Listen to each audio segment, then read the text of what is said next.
they also have outpatient services in Berks Falls that can do like diagnostic imaging and stuff, so they wouldn't actually have to come to Bracebridge.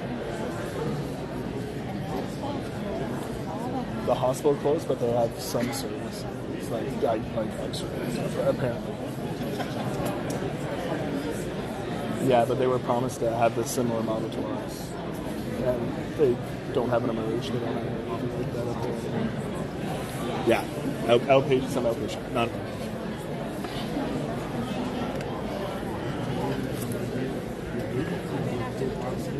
I have no idea. I don't know if with it not being full, if they're going to allow it or not. Some people said they signed up for the Zoom and didn't get a link to log in. It's 500 on Friday, now it was 700, but people signed up saying, I got it, but I didn't get it. It's just that you did it in the hall. We're live. Careful what you're saying. I know you. Filter. I already got 20. How many views? 20. You had 900. 20,000. That's crazy. Fantastic. Clearly people care. They do. Someone just mentioned that they signed up for the Zoom, but they didn't get it. Well, that was at like 6:15 in the States. I think they had posted a link. I don't know if it was working or not, but they posted a link. The second Zoom that was actually during the evening, they had issues with the presentation because they couldn't fathom by the people. And they blocked everything so you couldn't see how many people. Comments, questions were. So.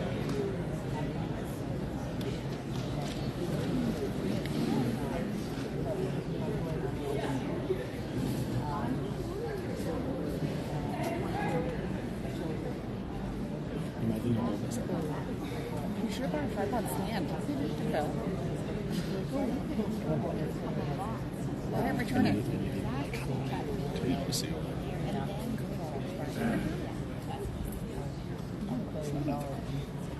Dealing with ethics.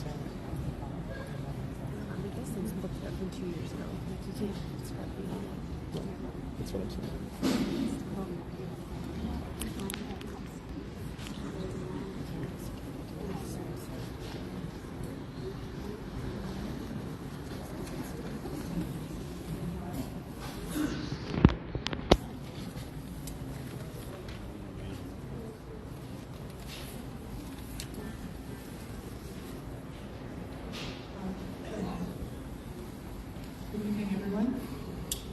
Thank you very much for coming. Good evening. My name is Maureen Miller. I'm the chair of the board of Muskoka Algonquin Healthcare. Thank you very much for coming tonight. We really appreciate your attendance. We're going to start off this evening. I have a few procedural things to go through. Cheryl is going to make a presentation for about half an hour to present some ideas and where we're at. And you've heard lots about that in the community already. We're going to talk about it again tonight. After Cheryl's presentation, Mayor Maloney is going to say a few words, and we're going to have an open mic. It's going to sit in the middle of this row, and you will be welcome to come up to the mic and ask a question. Everybody will have 2 minutes. That will give us an hour and 15 minutes of questions. Just before 2 minutes is up, I will stand up to let you know that your time is finished, and we'll answer as many questions as we can. We hope very much to get as many people up to the mic as possible. If there's anyone that has mobility issues or is not able to stand at the microphone, I'd ask you to put your hand up and I will visit you with this microphone and give you an opportunity to speak so that you don't have to stand in the line. I'd like to also welcome, there's a number of people here tonight, mayors and representatives from other municipalities in Muskoka and beyond. Mayor Peter Kelly is here from Port Carling. Mayor Maloney is here from the town of Bracebridge. Mayor Rod Ward is here from Armour Township. And our MPP, Graydon Smith, Minister of Natural Resources and Forestry, is also here. We also have some members from our board. That would be Anna Landry, Colleen Nisbet, Dr. Joe Gleason, who's in the room at the back. Joe, do you want to put your hand up? Thank you. We also have a number of people listening online. We're doing a webinar tonight on Zoom, so we have many people listening, so there may be other board members on the line, and we welcome all of those that are listening as here tonight. So with that, I would ask Cheryl to go ahead and make her presentation. Thank you, Maureen. How's that for sound? Okay, Josh? We're trying a different device tonight, so just to let folks know, we are recording tonight. The meeting is being recorded for the purpose of live streaming on Zoom. So we've got, how many people on live Zoom right now? Do you know there, Tracy? Okay. 400? 330, okay. So those folks are on there, and we may be shared on our official website and social media channels as well. And by attending this meeting on Zoom, you consent to being recorded and understand that your participation may be visible to a wider audience. So we will start off with our land acknowledgement.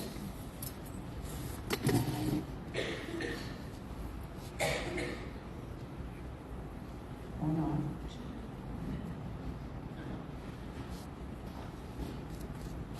Thank you, Josh. So we, Muskoka Algonquin Healthcare, acknowledge that we are situated on the traditional territory of the Anishinaabe.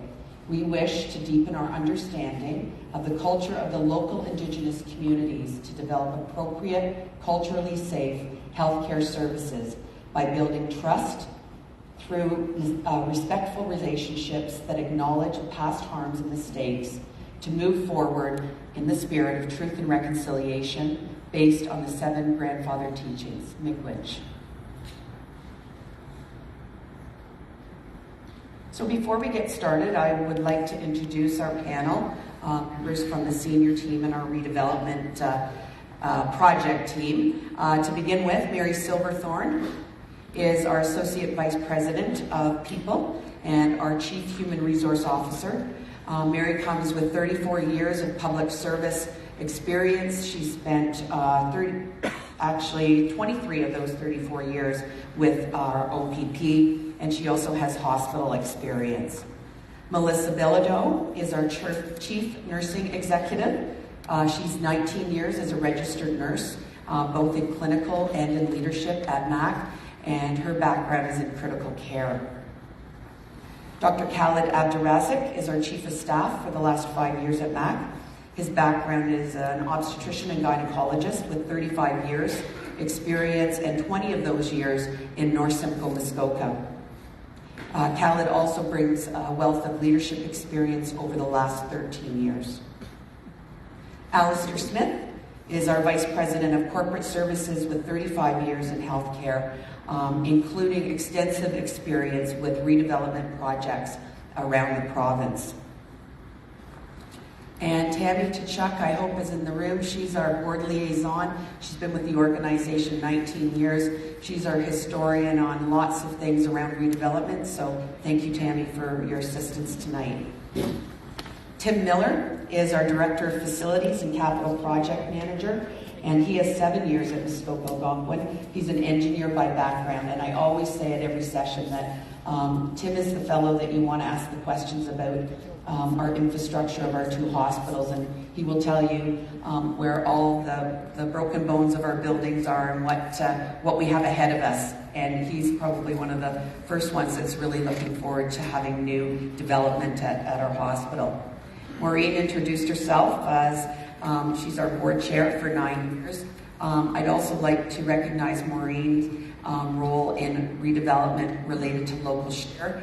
We've done a lot of work past year on securing a plan for $225 million, and kudos to Maureen, and kudos to all of our board members who have worked really hard as we've been on this journey. So the greatest gift that we can give our communities is building not just 2 new hospitals, but actually building a healthcare system for the future. And we want to make sure that as we're looking at building these hospitals, we are looking at more than that. We want a healthcare system that's affordable. We want it to be future-driven so that we're building healthcare services.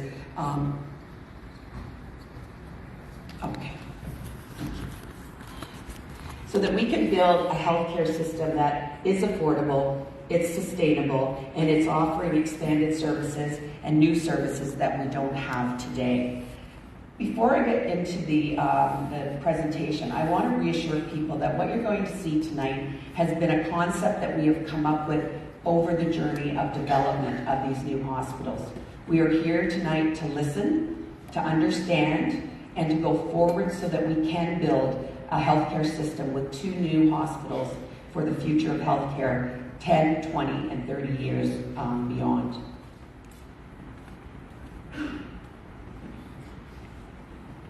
The catchment area slide that you see there, again, just to kind of reinforce, we've got over 4,000 square kilometers that we serve our population. It's broken down there in 66,000 in Muskoka. We've got another 12,500 in Almaguin, which again is out of the district of Muskoka.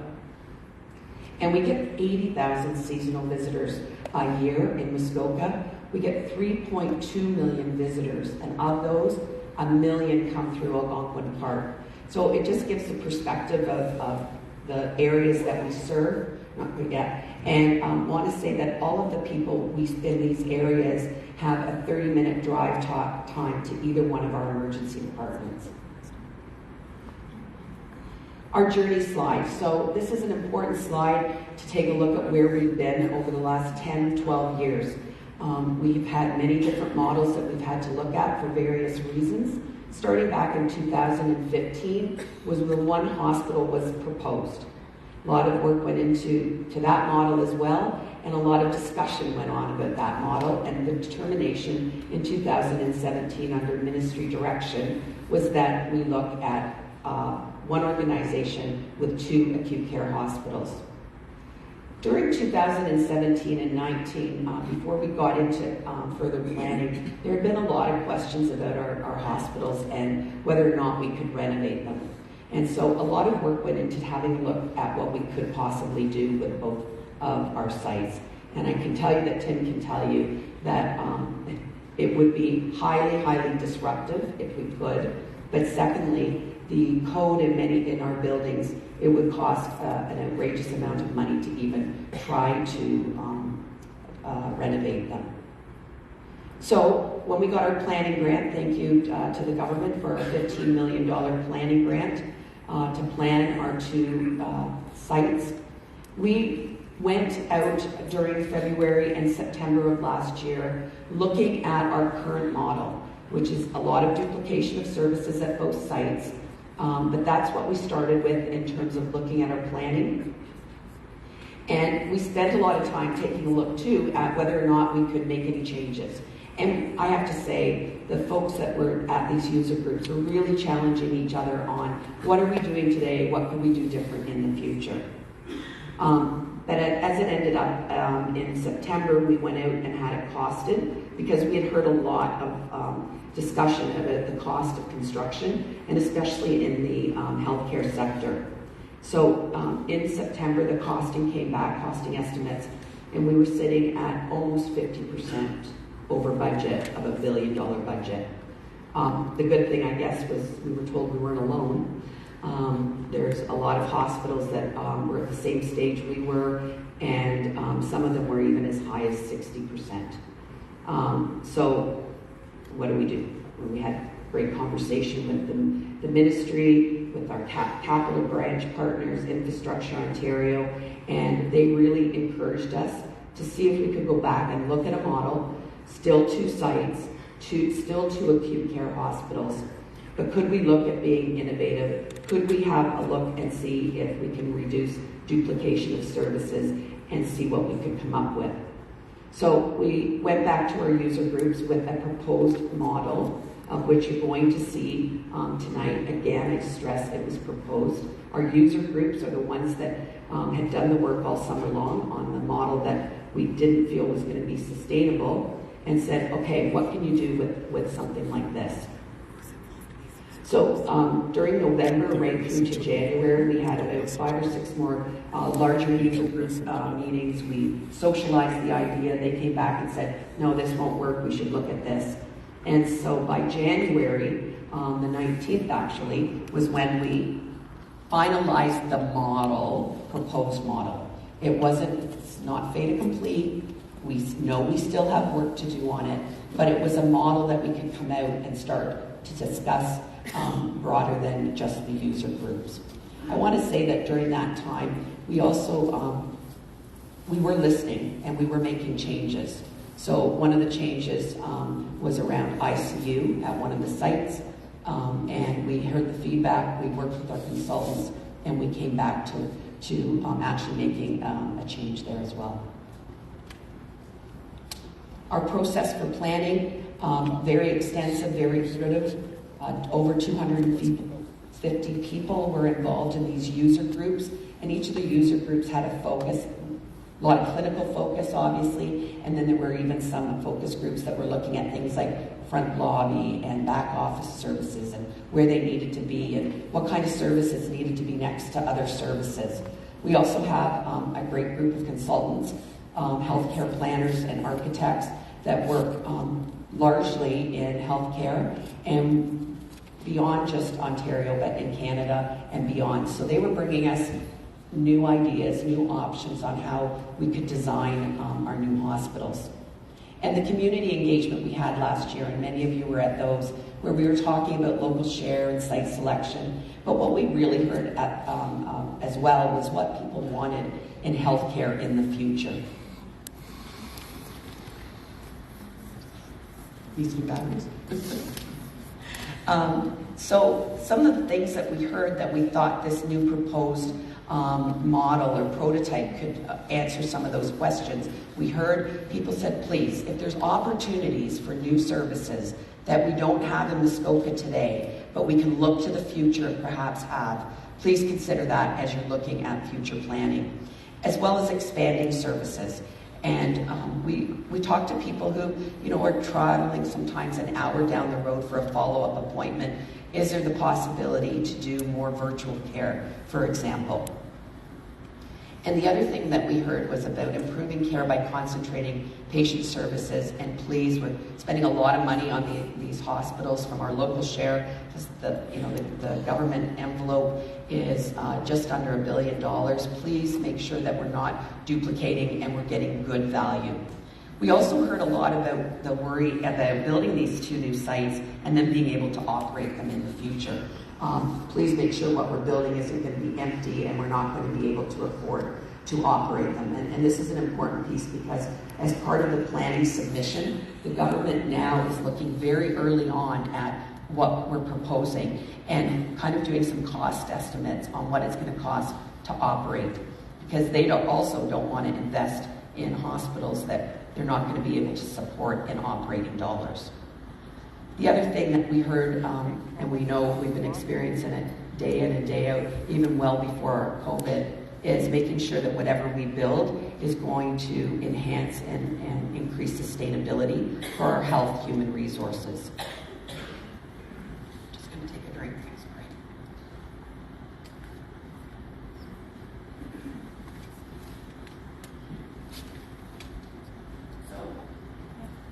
Good, thank you. So there are big risks in terms of not moving forward with some sort of model. One is, we've got services that are low volume. We're already having challenges with some of them. And so to not keep our momentum going on developing a model that is going to be sustainable and affordable in the future, we run the risk every year that we delay that we're going to have other services with challenges.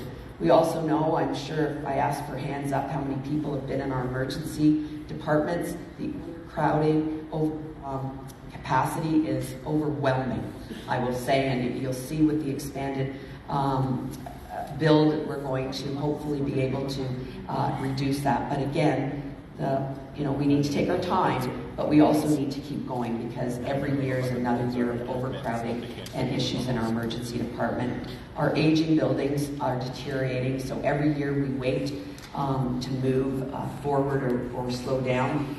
We're putting money into these buildings.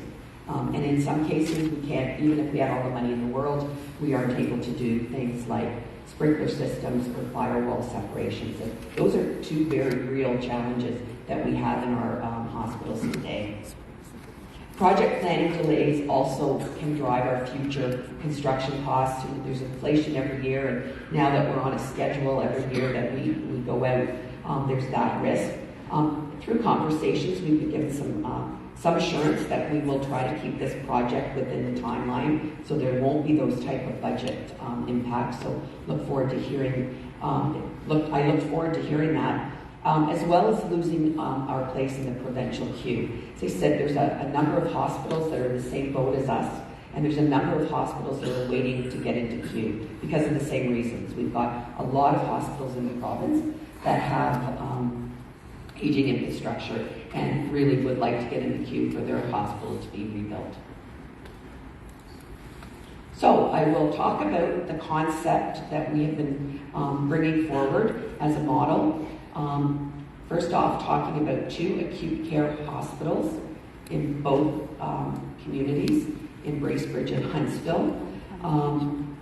One site is going to look more predominantly on outpatient and ambulatory care services, which is actually the way of the future, as well as having one site that's predominantly looking at inpatient services that can actually support our future needs for our aging population. And then there's the connection with our community, which we've shown great strides in terms of providing partnership and providing services that aren't in the 4 walls of a hospital. We want to be able to do more of that. Yep, thank you. So today in Bracebridge, on the left-hand side, you'll see the services we have and the services we are proposing to have in the future. This is not, I've heard lots of rumors, oh, this is just going to be a small little hospital, not going to amount to much. Those are some of the words that we've heard. It is going to be a very big acute care hospital. It's going to be doing all of the ambulatory care services, for the most part, day surgeries.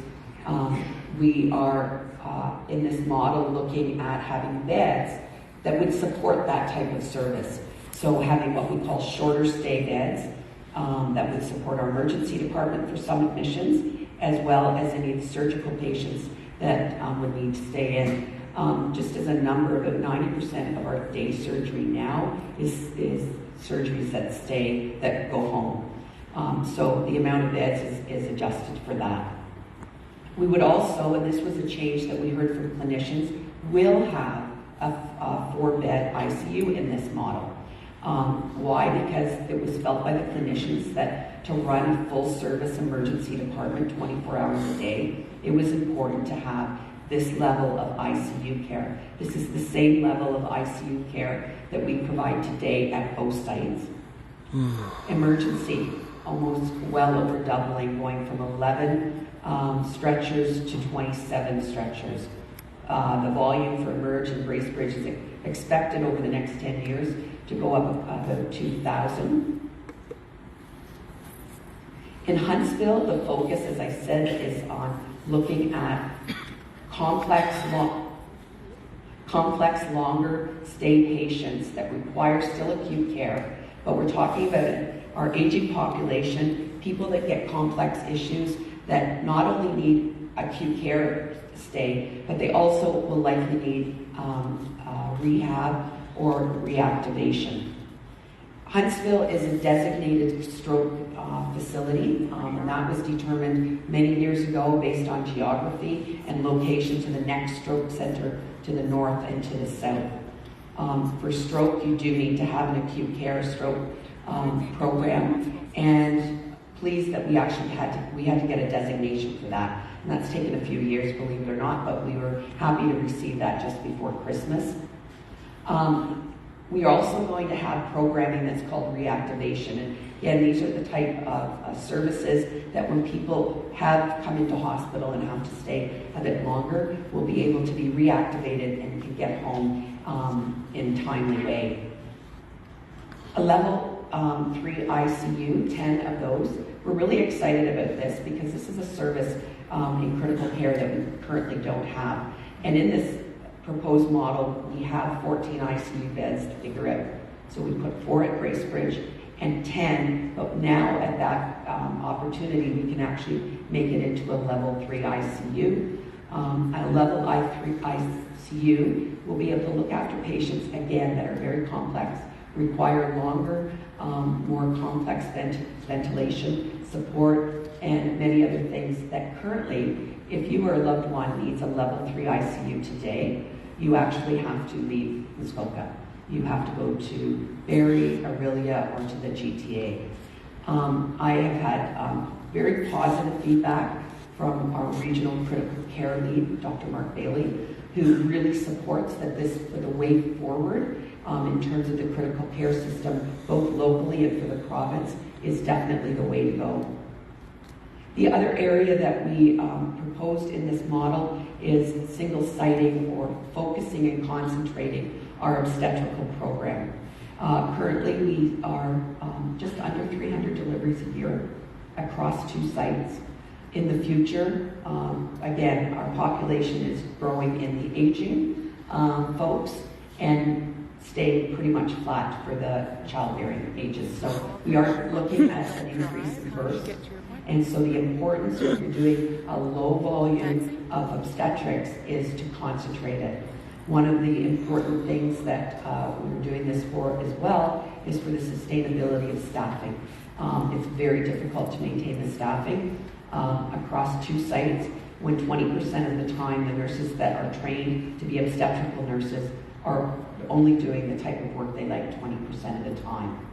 Huntsville, too, will go up to 27 emergency bays, and their volume is targeted to go up about 3,000 visits a year. The other services in Bracebridge, which again is focused on the ambulatory side of things and surgery, is going from a significant increase in diagnostic services, because a lot of our diagnostic services, except for the ones that you have to use for inpatient or for emergency, are usually scheduled type of services. So we're going to focus and concentrate those at Bracebridge. There's a list there of the different surgery services.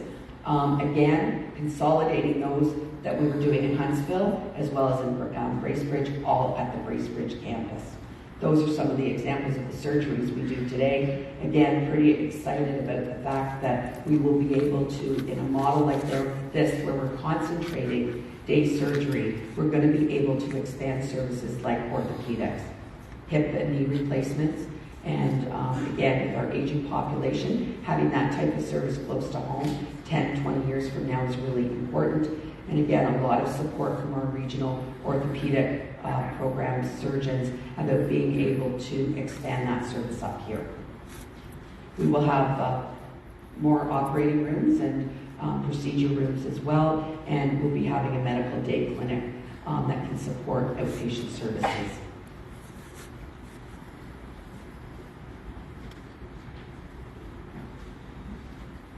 Huntsville's services will, again, they'll have diagnostic services, imaging services to support their emergency department and inpatient area. The MRI, forgot to mention that, the MRI is a pretty exciting thing. We're hoping to have it here in the region in less than a year. Long awaited for that. It is in Huntsville. The reason it's in Huntsville, it has to be associated with the stroke designated hospital. Chemotherapy will be transferred in this model down to Bracebridge because it's an outpatient service. This is one that, things are going to change over the next 7 or 8 years, and we don't have a crystal ball. This may be something that, depending on, cancer treatment modalities, may change, and we may need to look at, growing that program. We may need to look at different models that are there, but for now, chemotherapy will be at Bracebridge. Dialysis, we have a satellite dialysis outpatient program with our regional program in Aurelia. This is going to stay in Huntsville, and again, it's very similar to the rationale around stroke. It's the geography of the next satellite to the north and to the south of us. And again, we've had great discussions with our Reno network folks on this. This is possibly a service that, you know, may not even need to be in hospital 10 years from now. Again, we don't have all the answers, but right now we're going to, in this model, leave it there based on the feedback that we've had from them. In this model, we will be keeping our inpatient surgeries. So again, complex surgeries that need longer than a couple of days length of stay and usually have other complexities, not even maybe related to their surgery, but to other medical reasons. So we only do about 800 inpatient surgeries that we're projecting in 10 years. So as you can see, the bulk of surgeries that happen in community hospitals are outpatient services. A couple of things I'd like to mention, because I always forget this one. Both hospitals, we are having a heliport at both hospitals, and that seems to be a question that comes up and I always forget, so I wanted to make sure I said that. In this model, we've also looked at general surgery on call at both sites. Again, it's a model. We know we've got a lot of discussion to have ahead of ourselves, but we wanted to ensure that we had that so that we didn't need to be moving people up and down for general surgery emergencies. So just to highlight some of the new and expanded services in this concept, the expanded emergency departments are there. That's what we're planning, regardless of what model we have.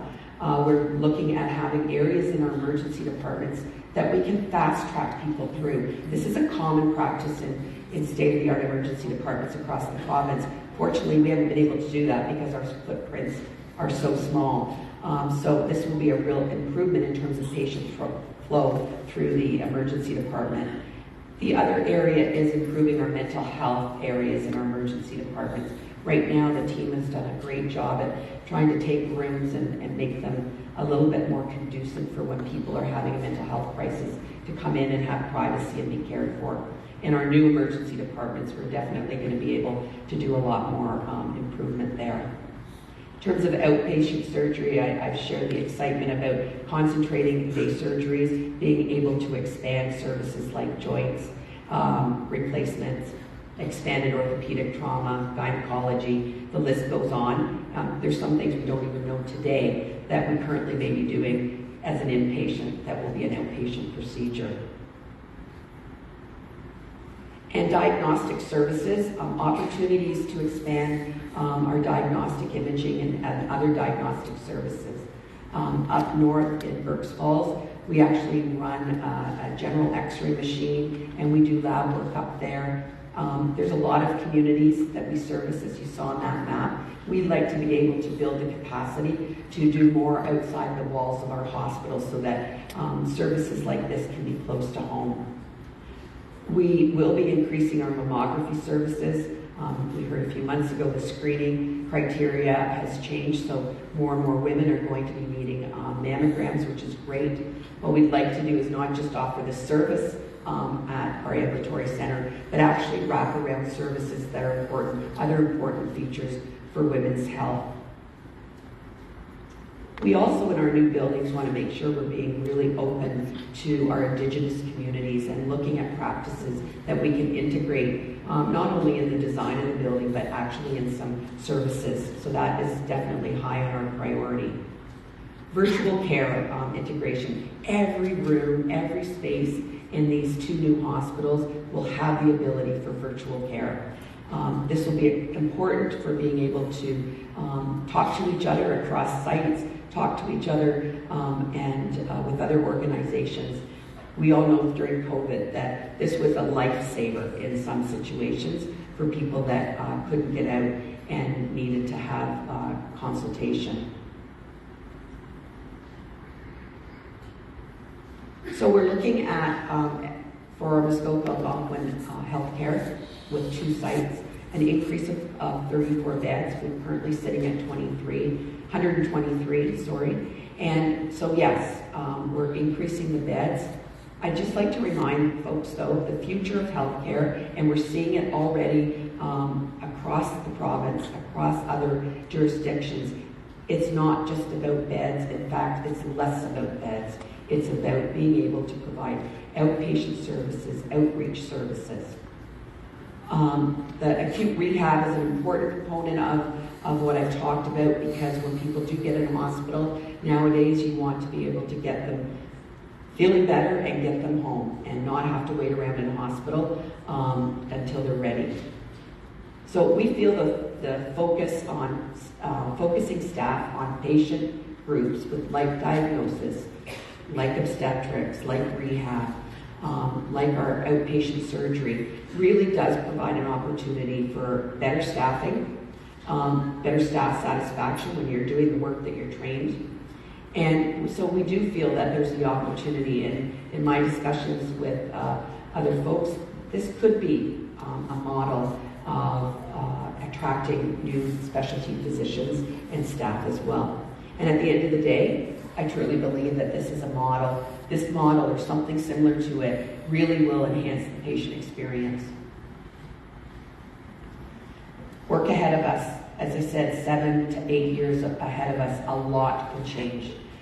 Definitely in healthcare, we want to make sure that we're flexible, but we're just at the start of this journey, and we really do want to make sure that we get the concept right so that we can get through our proposal and then start working on other aspects of the build.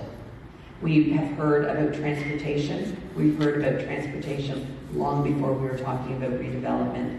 And we've had some great early discussions with the district around transportation needs for many things, not just healthcare.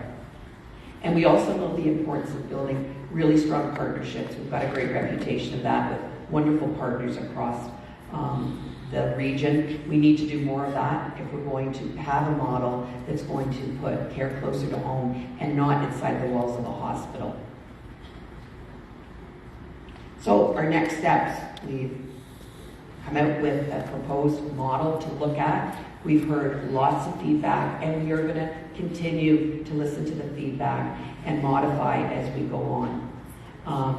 So these are the sessions that we're having. We've got some sessions with physicians, nurses, and we will continue to have those that conversation. We want to get this right, and we want to try to do it so that the project maintains the momentum. The dates that were in there were our target dates. And again, if we have to adjust those dates, then we will adjust them. And we still know that the prize at the end of the day is $967 million. And that's a lot of money. And we've got a great opportunity here to build a healthcare system with 2 acute care hospitals. This is the ministry's capital planning journey, and we're at stage 1.3. We're doing functional programming. We've got the site selection completed, and we've got a plan for almost all of the $225 million. So we're hoping that within this timeline, we can stay on track. This is a schedule that we are on with Infrastructure Ontario. So we have dates on that schedule, and the date for shovels in the ground is 2029. If we've got a bit of latitude to do a bit more consulting at the front end so that we get it right, I'm sure that we'll have the assurance that we can make up some of that time in the other areas. I always like to talk about local share because that's the commitment that all of you are making to these new hospitals. We have a local share financing plan that covers off 10% of capital construction, and it also covers off all of the equipment needs, any land that we have to buy related to redevelopment. A lot of people don't realize that we don't get any money from the ministry, never have, for capital equipment or certain capital projects. Certainly like this, we're getting a good amount of money. But every year, our great foundations, they go out, they raise money, they replace beds, they replace cardiac monitors, etc. And that's the work that they do every year. They're also part of the planning with the $225 million. Just want to give them a shout out for everything they do every year. And the hospital also has a contribution, so we have some property that we're able to sell and use that to contribute to local share. The district, through taxes, and then our friends up in Elmagwin, Mayor Ward, thank you for coming tonight. They also have contributed to the local share. They're not even in our district, and they have put money in the pot. And then Bracebridge and Gravenhurst and Huntsville have added even more money to the pot. So really want to thank the work that people have done on this. I can tell you when I'm talking to colleagues who have capital redevelopment going on, and they ask how are they doing with their local share, and they haven't even started. And not that we have money in the bank, but we have a plan, and that goes a long way to the ministry to show our commitment as a community to this redevelopment. So again, I think everybody knows this information, but just a great opportunity to remind folks. Site selection was completed last year, and 300 Pine Street was selected. Criteria down the side is just a few of the criteria that were used in site selection, and happy with the choice forward. Maybe Muskoka Healthcare, I'll end on the same note that I started on, is more than just building 2 new hospitals. It goes well beyond that. I've showed you a proposed model or any model that anybody wants to come up with, that we can be innovative, that we can be looking to the future of what healthcare is 10 years, not today. New and enhanced services. We've got a great opportunity for keep care closer to home. We want to make sure that we're developing something in the future that's going to be very attractive to people who want to come and work and live in Muskoka. And the important thing as well is healthcare going forward is all about integrating, and it's not just about hospital providing services, but it's about how we work with our community and our partners to provide that care. This, we'll move into question and discussion. We'll leave this up. This is, look forward to any emails that you want to send us, and turn it over to Maureen. Thanks. Thanks, Sean. I will ask Mayor Maloney to say a few words.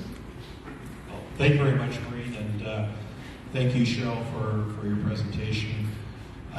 First of all, I want to appreciate the fact that you were able to quickly turn around a second meeting for the residents of Bracebridge and the surrounding area that were not being able to participate on Tuesday of last week, and also pleased that there's probably 300 or 400 people watching tonight by Zoom.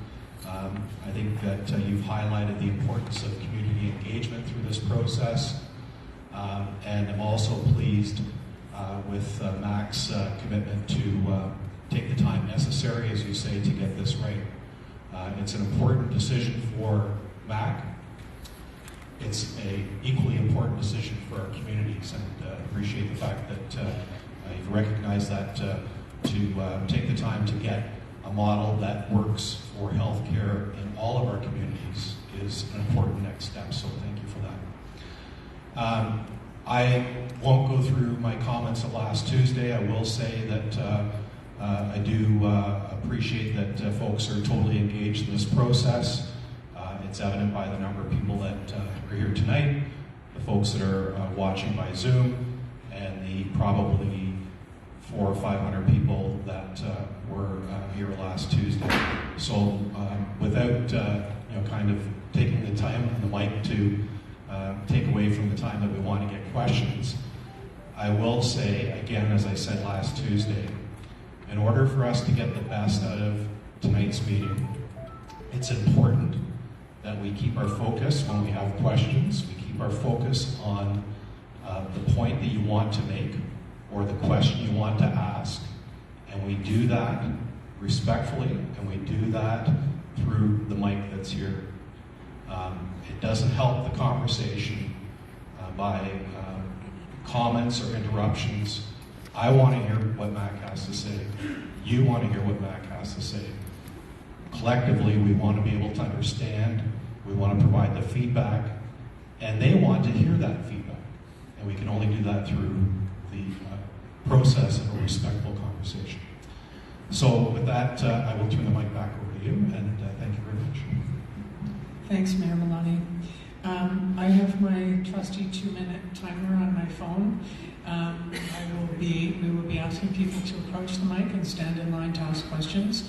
If there is anybody in the audience that's not physically able to stand or stand in line, please raise your hand and I will come to you with the portable mic and I will fit you in between. So remember, everybody has 2 minutes, and I will stand up when the 2-minute time period is over. Okay?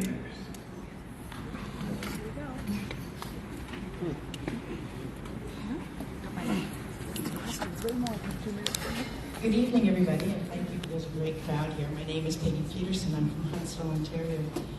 I've been following all of this for 10 to 12 years, our hospital, which you can do louder. Okay, so I've been watching for the last 10 to 12 years, the juggling back with the hospital conversation, one hospital, two hospitals, okay. So we all have been there through this whole thing. So I'm going to tell you right now, Huntsville does not need a new hospital. We have all kinds of room. If we have to expand, we can expand. Bracebridge, on the other hand, needs a great, full-service, new hospital. Woo!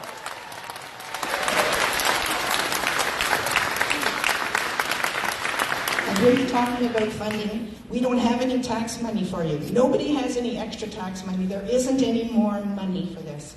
And I want to say, and I want out of respect for Dr. Lynn Sargent, who's a well-known physician who's passed away, and he has told us over years and years and years, the only measure of the town is its hospital. Never give up your hospitals. Woo! So I do have a question, because I was looking at your statistics and where you're all coming from, and I want to say, I have a solution for the funding. How about we all surrender 10% of everybody's salary on the sunshine list and we cover the cost? So I do have a question. Where do your statistics of an increase in emergency room visits in the Huntsville Hospital and Bracebridge Hospital of 3,000 per? Where are the emergencies coming from? Are they coming from the shots?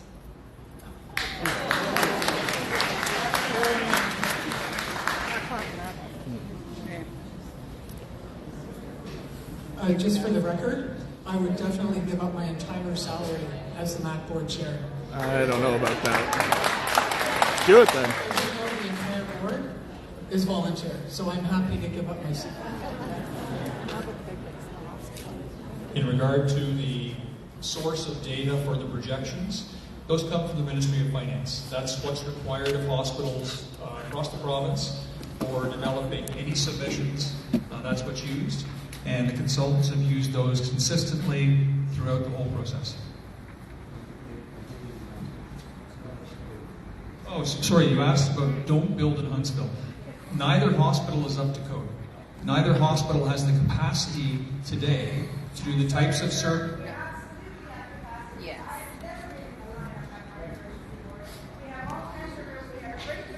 So again, the buildings themselves are not up to code, and the buildings themselves need to be replaced. I think as Tim would be able to enunciate very clearly, the clinical services cannot continue to be provided in substandard facilities. Lorraine Eckler, Bracebridge. So to your point, sir, I don't know where you're coming from with that, because I just went through a 4-month battle with my sister who passed away December 18th. St. Michael's Hospital in Toronto is a very, very old hospital, and they do top-notch brain surgery. So how can that happen in a substandard hospital? I don't know what you're talking about. My question tonight is, with this new model, I am concerned for South Muskoka Hospital Foundation. How are they going to continue to raise money? The word on the street is, we're not going to donate to our hospital foundation. So what are you going to do? Are you going to amalgamate that with Huntsville because we can't raise our money for our share of the new hospital? How are you going to address that? My second point is to Dr. Abdul Razak. I asked him after the meeting, the last Bracebridge meeting, I asked you, has any doctors been reprimanded for speaking out regarding this new model? And you assured me no one had been reprimanded for that or silenced. Dr. Richard Daniel, a Ravenhurst doctor, wrote in a letter to Mac that he is concerned about that. 2 days following the meeting in Bracebridge, I was privy to read the letter from a Huntsville physician that got severely reprimanded by you for speaking the truth about what's going on in the Huntsville hospital. Never do you talk about problems in the Huntsville hospital. You don't stand up there and say that the Huntsville Emergency Department almost closed over the Christmas holidays because you had no staff. If it wasn't for extending the contract to your travel nurses, that hospital, the emergency department would have been closed. So, my question to you, Dr. Abdel Rasek, is this. Why did you tell me that no doctors have been reprimanded when I know there has been? The doctor in Huntsville has left, and I know there's doctors in Bracebridge that have been reprimanded by you, and you have silenced the doctors. So please tell the truth. And my other question is, why do we have a chief of staff who's from Aurelia? Here, here, here, here.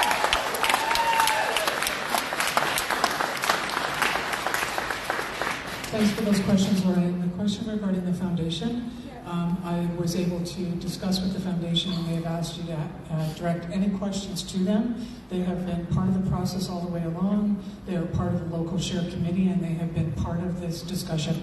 Lorraine, thank you for your questions, and now on to Dr. Abdul. Thank you for your question. First of all, yes, I live in Aurelia, but I've provided service in North Central Muskoka for 20 years. I actually set up gynecologic surgery in Bracebridge 14 or 15 years ago. You can ask my colleagues who provide obstetrical care and surgical care across Bracebridge and Huntsville about the service I provide at both hospitals. So that is well answered. In terms of hiring professionals to provide healthcare leadership and healthcare administration, there's a long process of preparing for that. And when an organization is hiring, you hire certain individuals who can provide the job. In terms of the letter that you alluded to, that letter has nothing to do with the hospital development project, and I cannot really comment on disciplinary factors that are related to confidential human resource matters. However, you need to hear me. You asked the question. Allow me to answer. Allow me to answer. You did. Allow me to answer. I am being truthful. Allow me to answer. In interactions, if there are inappropriate interactions that do not meet the code of conduct, these have to be addressed. You need to consider not only one segment of those professionals who work within Muskoka Algonquin Healthcare, but all the other sectors as well. The nurses, the support staff, the administrators, and if there's something that is a breach, that is addressed.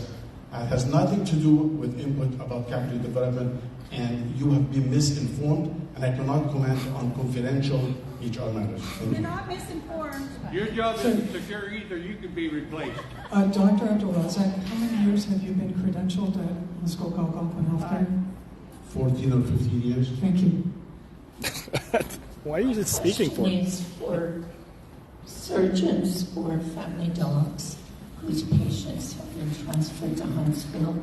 How do they round on their patients? Are they expected to be driving back and forth on the highway? Chief of staff also. So currently, our surgeons and many of our physicians provide services at both sites. The vast majority of patients who are admitted to hospital are under the care of what's called the hospitalist physician. So 8 out of 10 patients admitted to Muskoka Algonquin Healthcare, both sites, is under the hospitalist physician. That would be a physician who provides care for somewhere between 15 and 25 patients. And so that model is growing more and more across Ontario. And so the admitted patients would be under the hospice, and the rounding physician would be the hospitalist physician. So the family doctor doesn't check on their patients, or the surgeon? 8 out of 10 patients who are admitted to Muskoka Algonquin Healthcare now at both sites are not directly cared for by their primary family physician. And my other question about the knees and hips.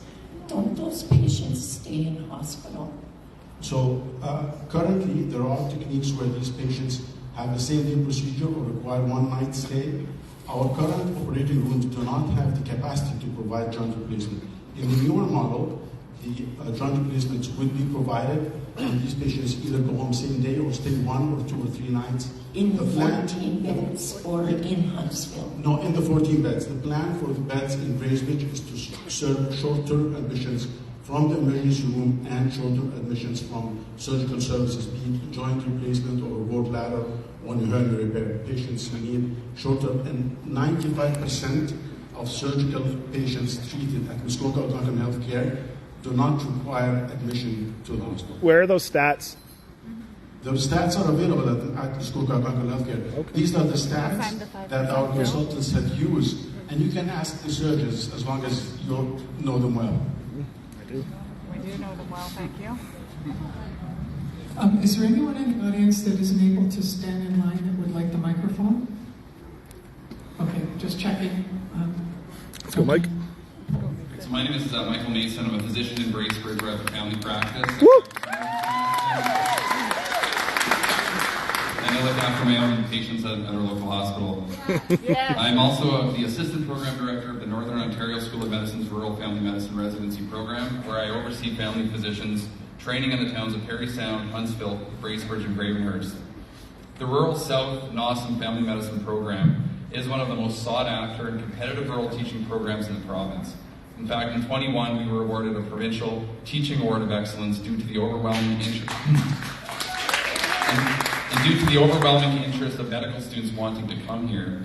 We are now a standalone rural residency program within the Northern Ontario School of Medicine as of this year. We've also had preliminary talks of starting a family medicine teaching unit whereby residents can see and they can follow their own patients at the clinic and also in the hospital, almost akin to them having their own roster of patients, which could help those patients or those people in Gravenhurst and Bracebridge who currently do not have a family doctor. One of the other benefits of such a program is that of recruitment, and not just for family medicine jobs, but also for hospital-based jobs. In fact, the last 3 graduates of the program have decided to stay and work with us full-time here at South Muskoka. Those being Dr. Paul Krensky, who's one of our hospitalists, Dr. Rachel Greer, one of our emergency physicians, and Dr. Jennifer Hamill is one of our family doctors. I have confirmed with the Nawson program director that with South Muskoka only having 14 inpatient beds, and with the uncertainty of not knowing who are going to be the most responsible physicians of these patients, that the family medicine teaching program in Bracebridge and Gravenhurst will likely dissolve. Comprehensive rural family medicine training, including clinic and inpatient medicine, and ideally prenatal care and obstetrics, is a cornerstone of rural family medicine teaching. I attended a Zoom call last week, 2 minutes, 1.5 minutes. I attended a Zoom call last week with other family medicine site directors across northeastern and northwestern Ontario, including the program director, and there are plans as early as July of this year to expand the number of first-year residency positions in the towns of Gravenhurst and Bracebridge, which is great news for us. Yeah. There's a growing appetite amongst my colleagues also to take on Nawson residents for their 2-year journey. We also have a number of Nawson medical students that join us every year for their 3rd year of medical training, and with potentially less preceptors and the elimination of inpatient medicine, this program is also likely in a state of flux. This is a program that I proudly graduated from in 2012, and I can say with certainty that without my 8 months of medical training here in Bracebridge, that I would be practicing elsewhere. Dr. Forrester, Dr. Adamson, Dr. Wu, and Dr. Nairn are also byproducts of this clerkship program. This is also timely given the Ford government's announcement this past Friday to increase the number of medical education spots by 70 in Northern Ontario, which would include South Muskoka since we fall within Nawson's catchment. We know that the best recruitment strategy is to train doctors locally. Recent data from Nawson shows that close to 45% of residents will stay and work in the community that they train in. I firmly do not believe that having a new state-of-the-art hospital would be enough to attract physicians and their families to Bracebridge. I sat on the South Muskoka Recruitment and Retention Committee previously when I first started here, and I understand firsthand how challenging recruitment can be, especially in rural Ontario. Not helping matters with regards to family medicine recruitment is the fact that fewer and fewer medical students are choosing family medicine as their choice for residency. So I implore you to please reconsider the number of inpatient beds proposed with this model so we can keep medical education flourishing in the South. And my question, I do have a question here. So the question to the senior team is, knowing that recruitment is currently a problem for us, is the termination of a medical teaching program concerning for you? And secondly, If this model with 14 inpatient beds and no obstetrical care is pushed through, what concrete plan do you have to ensure that recruitment is addressed? Because a glossy new hospital will not in itself attract new doctors. Woo!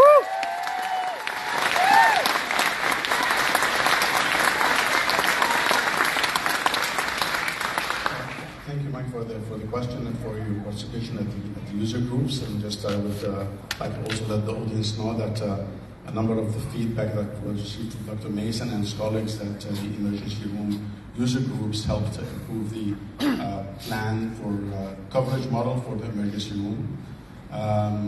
We will have more discussions. The point you bring up is very valid, and that's how I responded to email to me and Cheryl a couple of days ago. The issue about concern about medical education and the smaller number of beds and how that can impact that program is certainly an area that's worth considering and restudying and reassessing. But as an organization, we are very keen on investing in medical education and on enhancing the Northern Ontario School of Medicine experience at MAC. So that will certainly be more discussions around that, and to the comment about if this is pushed through, it will not be pushed through. You might have not seen that communication between me and the department chiefs, but the topic of medical education and NOSM will be one of the main disciplines that will be discussed at our Credential Staff Association meeting on February 20th. Thanks, Dr. Mason, for that.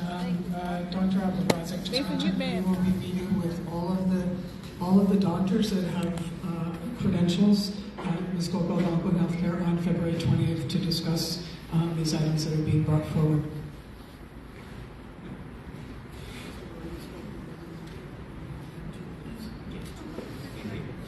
I was told only 2 minutes. I think when I declare my conflict of interest, then the time should not be counted, right? Good evening, everyone. My name is Phillip. I'm the CFO of Muskoka Royal Development, Inc. I need to declare my conflict of interest first before I start. Our company owned 1975.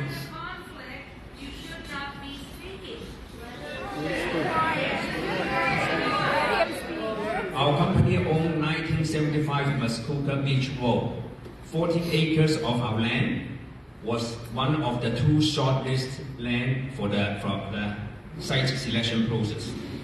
On December 31st, we offered to donate our land valued at $9.6 million and $10 million of cash to build a full-size hospital on our land. If the hospital is built on our land, then our land will appreciate in value. That's the reason why we want to donate the land from the business sense. But on the other hand, the community will benefit a lot from the full-size hospital. It's a win-win situation. That's the reason why we offer to donate the land and also cash to the hospital. Once we learned that they choose another site, 300 Pine Street, which in our opinion is not good enough to build a full-size hospital due to the limitation of the road access and also the extremely high construction cost associated with building a hospital there. And then later on, we find out about the very innovative model, and then we know the reason. It is because of the geotechnical challenging feature of that piece of land.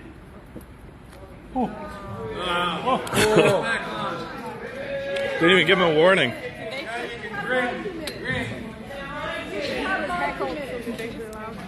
I just want to say last word. I have a page which you can pick up when you go out if you haven't done anything when you come in.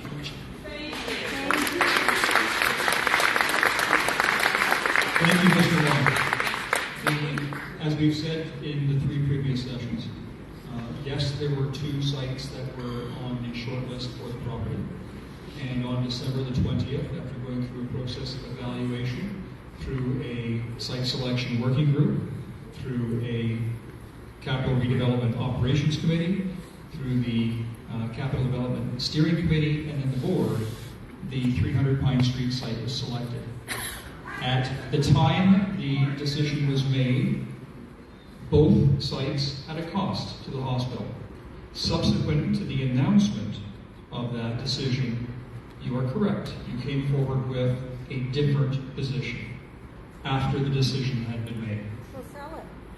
Yeah, Secondarily, Sell that property. Secondarily, the reason that you are providing doesn't address the fact that we are looking for a way to create a hospital system for Muskoka that will be affordable and sustainable. The current model that we have is not, and that is why we're looking for something different and creative. So we chose a different site. I know you're disappointed, but we chose a different site. Doesn't make sense. Why can't you change it? Sell it. Why don't you sell it? We made the decision based on criteria that we made the decision based on appropriate criteria for the long-term building of a hospital. Sell it. This is a working model. It can be revised. Sell property.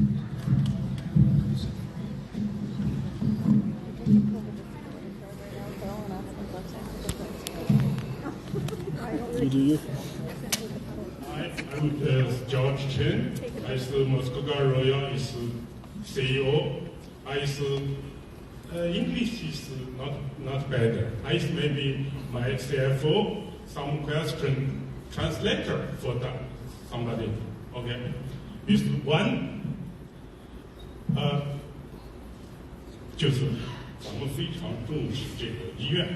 我们现在都谈论医院的设备。要什么设施？但是如果在第一步你的钱就被人偷走了，你这个医院怎么建成？Thank you, Alistair, for reminding me because I haven't asked the tough question yet. Everyone sitting up there, they mentioned that they hire a consultant to do very, very detailed study to select the site. Where's the report?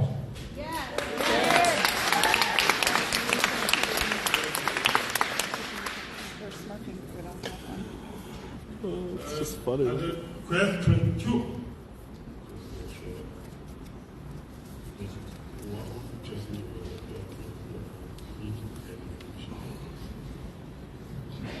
The second question is,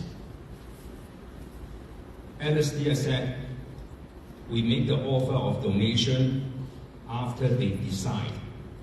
But everyone, if you remember what you've seen on the screen, they decide in January.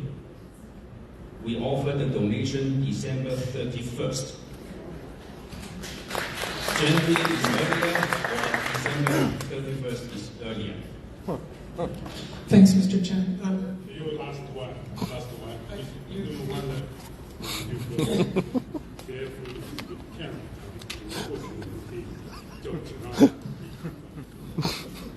That's why we have one demand. It's not a question. We demand the resignation of the board and the senior leadership. Thank you, Mr. Chairman. Alison Snelling, can you confirm the date that the press release was done for the site selection decision? That date was December 21st. The press release went out on the decision, just to confirm for Mr. Watt. Where is the report? Report. Yeah. Very important.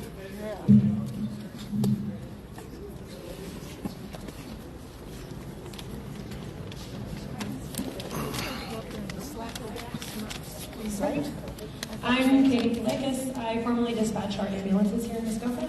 As you mentioned, our hospital is full now. Our emergency department is full now.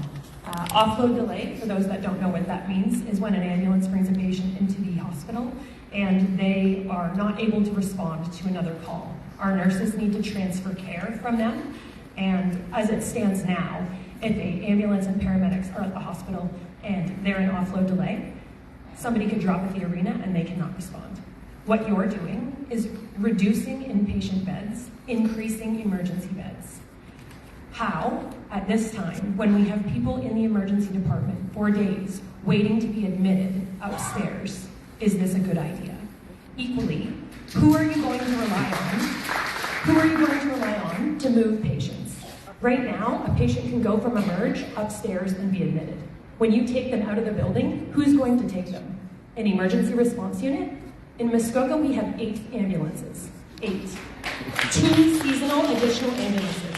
This covers from south of Novar down to Kilworthy, Georgian Bay, almost to Carnarvon. If your family members call 911 and our 8 ambulances are running patient transfers or are unable to respond because they are in offload delay, how serious and how sad is that? Your families live here too. Equally, we only have primary care paramedics in Muskoka. That means, as you all know and are nodding your heads, that we require escorts to take them from one hospital to another. Those are your hospital staff that will be removed in an ambulance, 1 of 8. And to be clear, when 911 calls come in, MacTier, Port Carling, Baysville, those places have no ambulance. That's right. Do not make this situation harder than it already is. My question, your work ahead refers to transportation. Respectfully, you've spent $15 million in 2 years. Logistically, this needs to be explained now or you don't have a plan. What is the transportation system? Who will run the patient transport? And when your system fails, what's the contingency plan? Woo!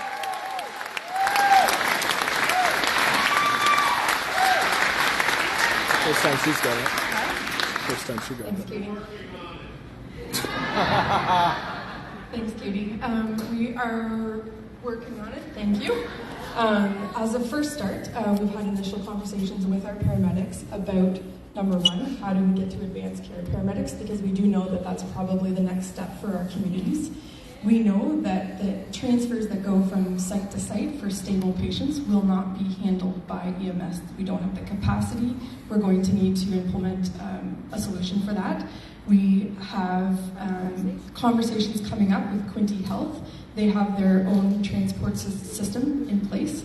We've asked for the costing of that, and we've asked to start to have those conversations. We're currently in our RFP, so looking at our new contracts for services with new providers that would be coming to our area. Some of our non-urgent transfers actually offer staffed transfer services. So those would be the type of services that we would be looking at putting in place. Why do they keep turning it off? Let her finish the follow-up question. My question is just, is that part of the money? Can't hear you. Turn the microphone back on. Is that something that's part of what you budgeted for? So we haven't done the operational planning for what it would actually cost. We're in a concept mode right now, and the $15 million that you're referring to is for planning. We have not spent it all, let me tell you. We just got it 2 years ago. We've got design phase, as you saw in that diagram up there. We've got to design these buildings. We've got a lot more work to do using that $15 million. So it is...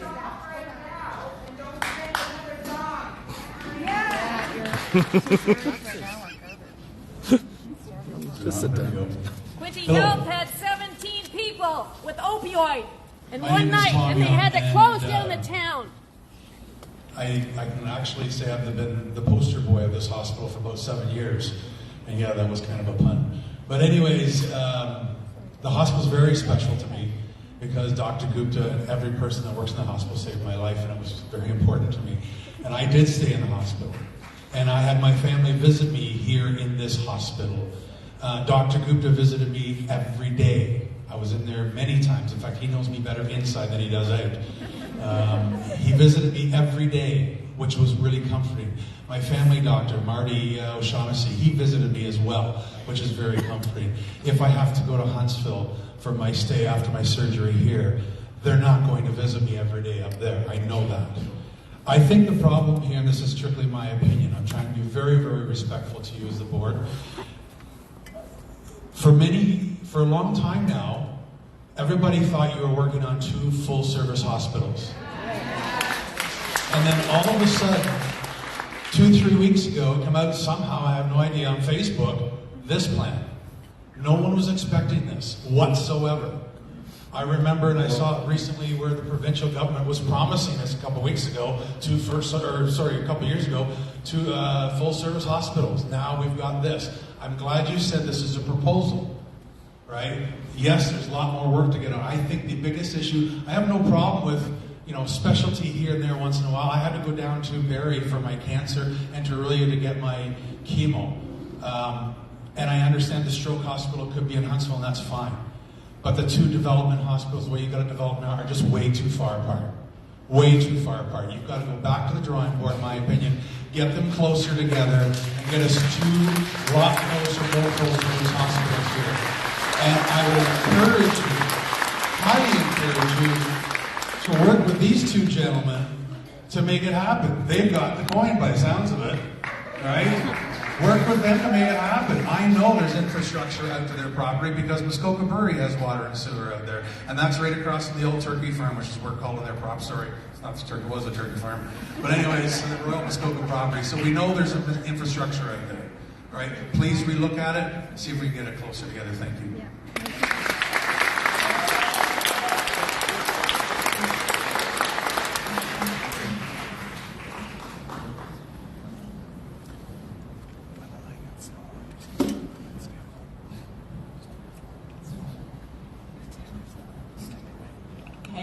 Hi there, my name is Diana McConnell. My pronouns are she, her.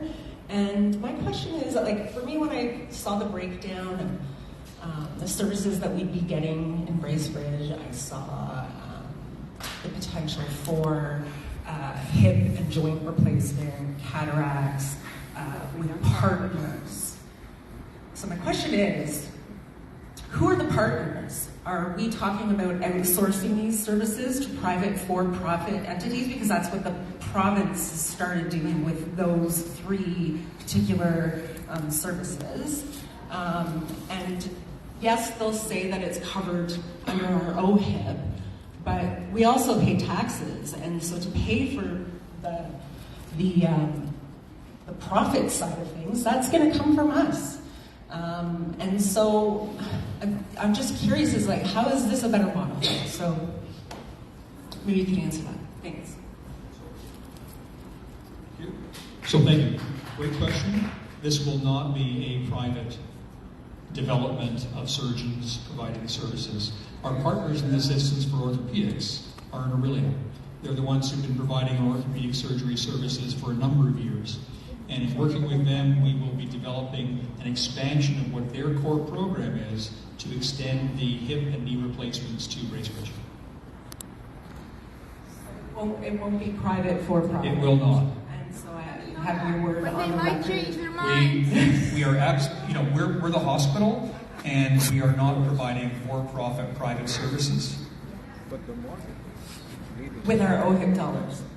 With your taxpayer dollars. Yes. Okay. Yes. Thank you. Good question.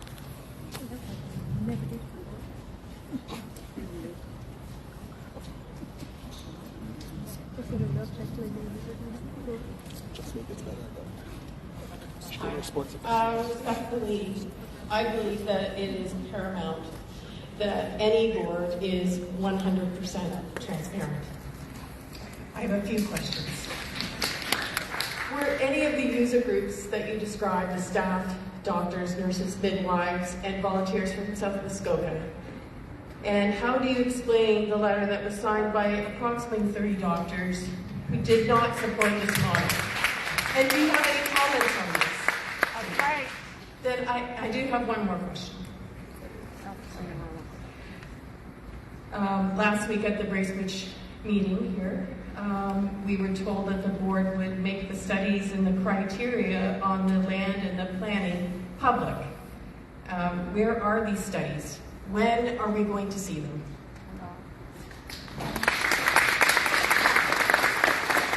I will start with the answer about the user groups and the physician involvement. So we had a large number of user groups that were gradually reduced, increasing the focus of each user group. We had a total of 6 user group meetings. We had 250 individuals participate in the user groups, and we had to include all sectors: physicians, nurses, midwives, patients and family representatives, administrators, consultants, and such. Physician-wise, out of every 3 physicians on staff, active or associated at Muskoka Algonquin Healthcare, 1 was invited to participate, and ultimately 1 out of every 4 participated, to 25%. That's a higher percentage than other professions, but we needed to make sure that all professions were included. Not every input that was received from physicians was implemented, because as was explained a few minutes ago, the model did change. Initially, the plan was for 2 sites that were almost identical, which could have made everybody happy. However, because of budget constraints and to make sure that the project fits within the certain criteria, we needed to make the change. And after the change, we had 2 more rounds of user groups. So a lot of the input was implemented. For example, the input from Dr. Mike Mason about emerge coverage. For example, the input from Dr. Gupta about going up from 8 to 18 beds. For example, the input from Dr. Luku about including a 4-bed level 2 ICU unit. Does that mean that every feedback that was received was implemented? No, the process is still ongoing.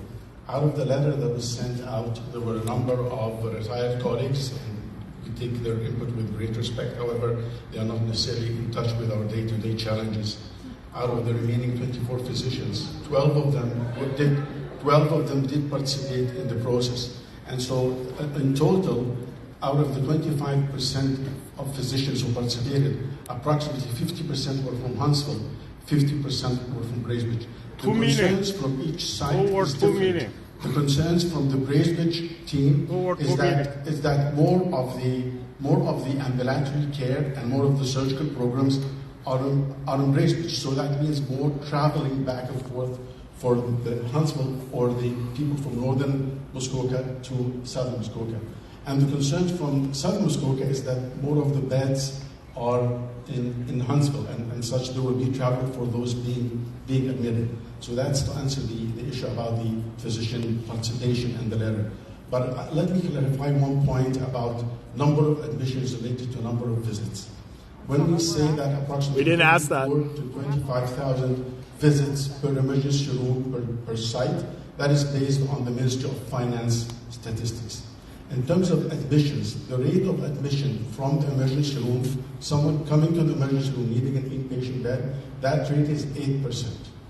The number of patients having surgeries, any type of surgery, ending up requiring a bed, that number is between 7 and 8%. These are current data. This is data that included in our calculations.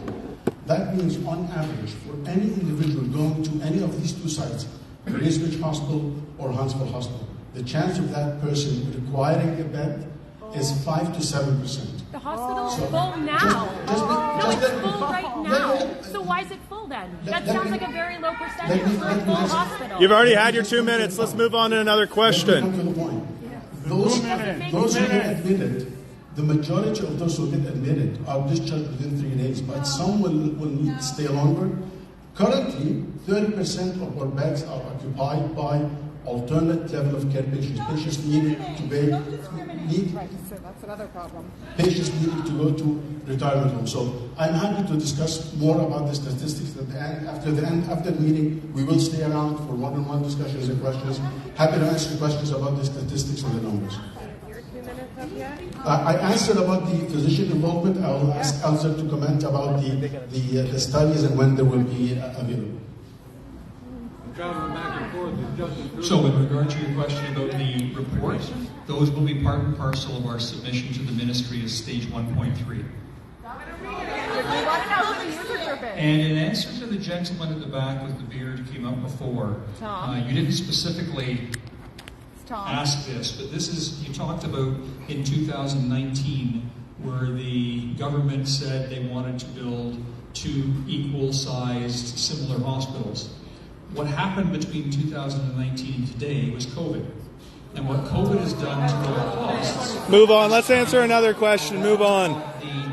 infection prevention and control issues that we need to deal with in the hospital. It also means that then 90% of the beds will be private. And so that, in conjunction with the cost increases that Cheryl spoke to, have created a very difficult financial situation from a bill perspective. And we got direct and very clear information from the Ministry of Health and Infrastructure Ontario.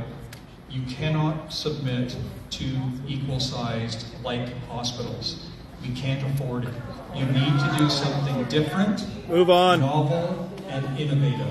And that's where we're at today. You're not doing innovative. It's a great segue for me because I'm here to help you. We have, first of all, I want you to flip back onto one of your slides, the travel and growth. When you mentioned that the two sites innovative model revised in January 2024. So that was the time when you were revising, not a decision. And reviewed at user group round number 6. But besides all that, if we needed money to support our new hospitals, why would you not sell the property that you have and take this gracious offer of 40 acres and $10 million? Why would you not do that? So what will come out of the report, you'll be able to see that, is that both sites had both pluses and minuses. And on aggregate, the Pine Street site better suited the long-term vision for healthcare in the region with Bracebridge. But when are you going to release the report? I told you when the reports will be released. They'll be part of the 1.3 submission to the ministry. Good par. Good evening. I'm Rick Struthers. I spoke the other night. A couple of things. First of all, we need to salute Graydon for hanging in because this is a difficult process. And we need to recognize that there's a lot of work being done by a lot of parties. But the real board of directors here, if you folks haven't realized it, are sitting here. Yes. Woo! These are tax-paying, voting constituents. These are the people that are going to live with the results of what we accomplish. Thank you. I got a very simple question. If it works for everybody, why don't we just move the Huntsville facility to Bracebridge and the Bracebridge facility to Huntsville? I'm sure you'll see that Huntsville will be equally displeased. So, you'll remember my statement last time, a bad plan is not a plan. I sat with Rob Sampson in 2003 and he said, the single biggest mistake we have in this province in the education business is we're not in the education business, we're in the real estate business, and we're not very good at it. I think we need to step back. I want to see one of these people on the board for every one of you. A shadow.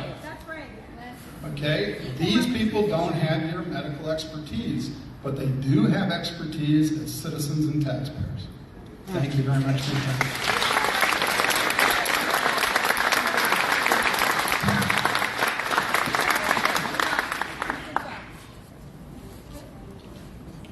Okay? Hi. Yes, I'm going to address you turning around this way. I did this the other night because I'm addressing you guys. Yes. Anyway, I'm Lynn Hemens, and I'm just going to do a little brief review very quickly of something that I wrote up over the last 24 hours. First of all, you did make a mistake because it wasn't the Ministry of Health that decided about the two sites. It was the Capital Plan Development Task Force that was set up by the MAC Board originally. It said 2 sites unanimously was the way to go, and that was 2 acute care sites. So what exactly does that mean? Acute care is a level of health care in which a patient is treated with a brief but severe episode of illness or conditions that are the result of a disease or trauma and during recovery from surgery. Acute care settings include emergency departments with attached surgical services, intensive care inpatient beds, and diagnostics. Now, you have proposed a model, which I don't know how long you worked on it, because up until October, apparently there were 2 sites available, but now suddenly there's 1 big site and 1 little site, of which you're considering this Bracebridge site an acute care hospital. So here's a vision about the future. I have to sit. Can I sit? Sure. Good. Okay, thank you. Anyway, this current model for the Bracebridge with 14 patient in-beds and 4 intensive care beds is a dangerous model. It has a potential to increase mortality and morbidity exponentially. Does this decision to give South Muskoka an emergency department without a functioning or attached surgical capabilities make any sense? So here's a new model. Since there are 76 inpatient beds in Huntsville in the proposed model and 14 medical surgical beds between the 2 sites, why not have a total bed count of 90 beds? So that gives each site 45 medical surgical beds. Do the same thing with the intensive care beds. There's a total of 14. That would leave 7 in Bracebridge, 7 in Huntsville. The obstetrical beds need to be equal in each site. Surgeries requiring inpatient stay as well as on-call emergency surgeries need to be at each site, Bracebridge and Huntsville. Huntsville can then keep their 37 activation beds, which, by the way, are all the ALC beds that are now causing our hospital not to be able to push the patients through from emerge into the hospital. ALC, you can keep them. And there are 14 acute rehab beds, which is fine because you've got the stroke assessment. But Bracebridge keeps all the day surgery, all of the same day scheduled surgeries, and the procedure rooms such as chemotherapy, endoscopy, and infusion beds. Now, I want to am I close to being the end? I'm done. Let me just tell you, the SHARE working group that came up with the plan to put all our money, the ones that are proposed donation to this new build, we're building on the idea of 2 acute care sites, not on 1 large site and 1 small site. And so I say defund the proposal, because if you don't get the money, the $225 million from us as citizens, no matter how you get it through the foundation or through the town, then you can't build. So get back to the drawing board, please.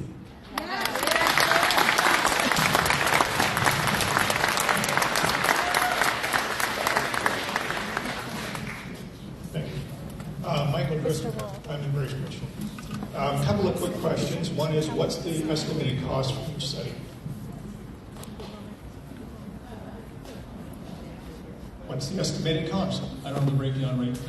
You must have it. What's the cost? You have it on your phone? You're in charge. The finance person. What's the cost? They don't know. Come on. And you're running the show? Well prepared. Okay. Second question. What happened? We have a capital budget of $967 million to build 2 hospitals. We are not dividing up money here and there. We will have to look at that down the road, but we do not. We've got an envelope of money here to build 2 hospitals. Does it matter how much we're spending on each site? Yes. Yeah, you finally got that. Thank you. That's an important message. Glad it took 3 weeks. Secondly, what happened to the previous plan that I unfortunately happened to be part of, that had 2 full-service hospitals, one replacing the Bracebridge site on site? Drawings were done. Hundreds of thousands of dollars, taxpayers' dollars were spent. Facts. That estimate, I think, was what, 560 or something? I went back to staff and said, this is $1 billion before they dig in the ground. Guaranteed. I said, you talk about changes in healthcare? I was the only one, despite infection control being in that meeting, that said, how would you build a hospital that you have to walk through acute care to get to ambulatory care? And then COVID comes. We'd already been through SARS. This was done. Architects were paid. Drawings were done. Models were done. I said to the previous CEO that nobody is going to have a hospital with 139 beds again because everything is going to ambulatory care. Orthopedics isn't going to be in hospitals. Plastics is not going to be in hospitals. They're not doing it now. They're doing it in clinics. So this model you got is beyond from another planet. Last, I don't mean you, I'm sorry. Unless we can talk. Too many things.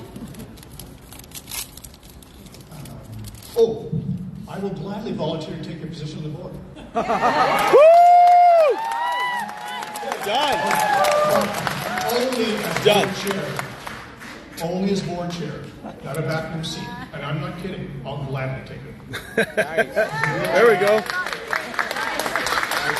Well done.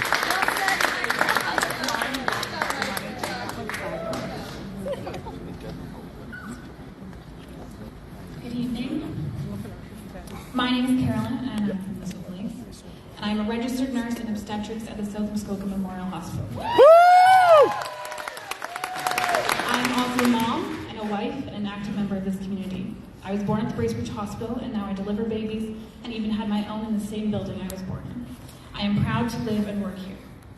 Obviously, I am offended by Mac's decision to tell myself and my colleagues that our jobs were becoming obsolete at the same time that it told the public, but my concern goes deeper than my own future and livelihood. The women and families of Muskoka deserve to have their health taken into consideration. While single-site in the obstetrics program affects all of Muskoka, the residents of southern Muskoka are being disproportionately affected. The residents that I currently serve will not go to Huntsville. They will go south or they will go west, but they will not go to Huntsville. No one is going further away from a NICU or a pediatrician when the drive is the same or longer. So while I don't believe that my patients will drive north, let's pretend for a moment that they will. My question is multi-pronged.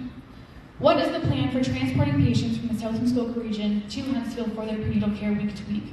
Because many of our patients do not drive, and I have personally cared for multiple women who have walked long distances to their appointments every week. Additionally, what are your plans to recoup their lost wages when they need to take extra? Because right now, the OR and the ER staff call us. What happens when we aren't there to call? Woo!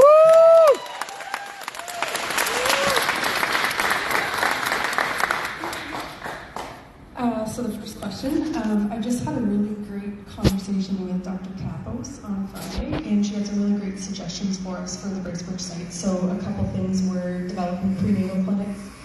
There's some great models that she referenced out of Women's College, St. Joe's, Peterborough. We've got some really great programs that offer prenatal and in postpartum care, lots of clinics, postpartum mood disorders. So those were some of the ideas that she had brought to us, which we'll look into as a possibility for the Bracebridge site. As for transportation in an emergency situation, it would be via EMS. And as for regular transportation to the Huntsville site, or if women choose to go to OSMH, that would be regularly transported as Go to their delivery site to deliver. That's what I'm saying. They're walking now. They can't walk or afford. So we are looking at a proposed transportation plan for patients and families. So someone who is not who is stable would be able to afford it. Fail. Awful.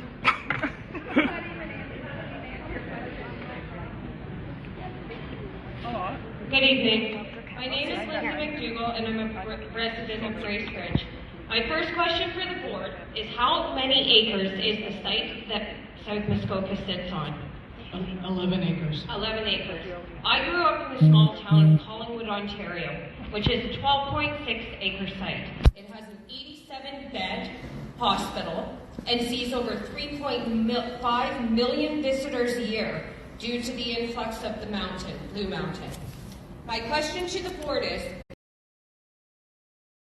with the infrastructure there, they have MRIs, they have surgeries, they also have fast track services. Then why can Bracebridge not renovate the site that is existing? I've heard the excuse, oh, it's because of code, it's because of code. You know what? At one point, Collingwood was the same size as Bracebridge is now. If it has to do with code, then how is the Bracebridge Hospital operating today if it's not up to code? My second question is on February 3rd, this past Saturday, my father was admitted to the Bracebridge Hospital because he walked around my table and mishappenly broke his hip. He sat in the Bracebridge Emerge for over 24 hours waiting for a bed. Bracebridge was full and could admit him, but there he was with a broken hip laying in an Emerge stretcher. Huntsville couldn't take him, and they were waiting on a bed at RVH. I was personally at RVH on Monday, and I walked through the surgical ward, and I can't tell you how many beds I saw that had no people in them. So if Bracebridge is full and RVH can't take them, then how is it that you suggest that Huntsville is going to take this influx of patients? My last question is in regards to the having no obstetrics. On January 7th of 2018, at 1:55 a.m., my daughter-in-law called me. She was in full labor. Her, what do you call it? Midwife? The midwife suggested they go to the hospital. I walked down a single lane on Manitoba Street to my daughter-in-law's house. From there, they were less than 12 minutes to South Muskoka Hospital. She literally walked in, had to sit down while her husband parked the car, and delivered that baby right inside those doors. How is the emergency staff going to deal with situations like that? And is it not going to lead to more infant deaths if you're not prepared to handle all of this? Woo! Any questions there? Who wants to lead? Yeah, I'm going to lead with the Collingwood story, so thank you for that, because I'm working pretty close with the CEO from Collingwood. They too are in redevelopment. They've already submitted their stage 1.3, and according to Mike, they're at 35 acres is what they're planning their new development It's still in. going to be a full hospital site. Yeah, it will, as both of these hospitals. No, they're not. In terms of your experience with obstetrics, and I can speak to this because I have worked emergency, it is part of our training to do emergency deliveries. So babies, will decide where they want to be born. We've all seen those stories, and ambulance, and in very strange places that babies can be born. Our emergency department will be fully equipped to deliver in an emergency a baby with all of the equipment that's needed. And if there's training that's needed for staff because it's not something that they're familiar with, we will practice that. Like, they should be practicing anything in the emergency department that they don't get very often. I forgot your other two questions, I'm sorry. Yep. But there's lots of hospitals that don't have an obstetrical unit in their hospital, and they have emergency. We've explained why we are looking at single-siting obstetrics. Not well.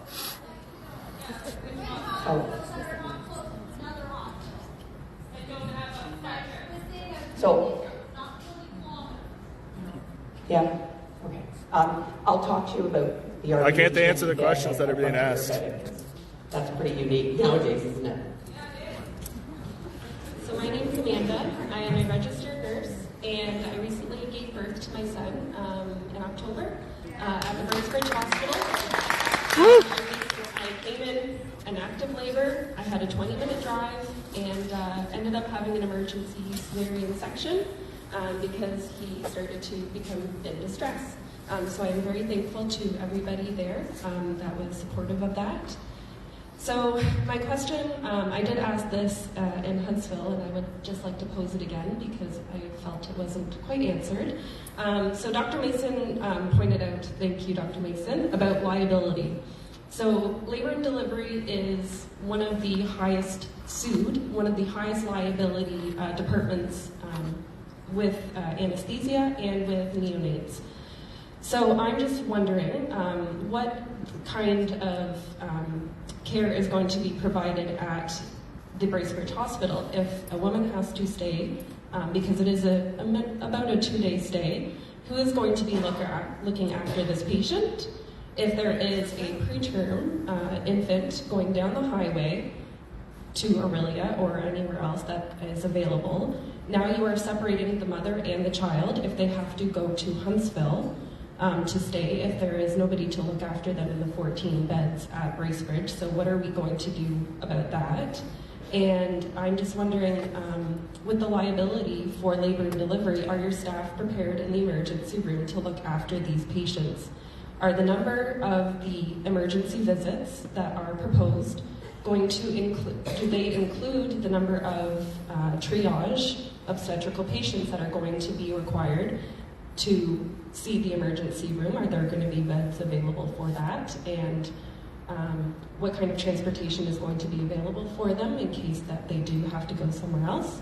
And the other question is the diagnostic imaging in Huntsville. The numbers have gone down from what they currently are showing to what they are in the proposed model. Why are they going down? Are you going to have obstetrical patients have their planned diagnostic imaging in Bracebridge?